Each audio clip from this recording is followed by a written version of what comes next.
អង្គុយស្រមៃកាខ្ញុំនៅវិទ្យាល័យខ្ញុំនឹងមិត្តភក្តិអង្គុយក្រោមដើមជ្រៃក្រាស់លោតអន្ទាក់នៅមុខថ្នាក់ទី3ពួកវាគិតថាក្រាស់ហើយនៅក្មេងខ្ចីតែខ្ញុំមិនខ្វល់ចិត្តដែលផ្ដល់ឲ្យរាល់ថ្ងៃរាល់ពេលទំនេរខ្ញុំនាំនាងទៅញ៉ាំអីដែលក្រោមដើមឈើទួលស្នេហ៍មួយផ្ដើមនិស័យ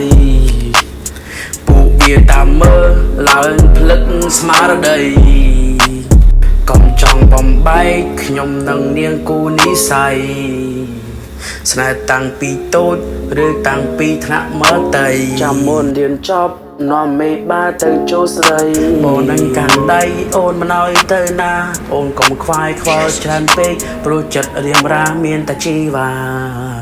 អង្គុយស្រមៃកាខ្ញុំនៅវិទ្យាល័យខ្ញុំនឹងមិត្តភក្តិអង្គុយក្រោមដើមជ្រៃក្រាស់លោតអន្ទាក់នៅមុខថ្នាក់ទី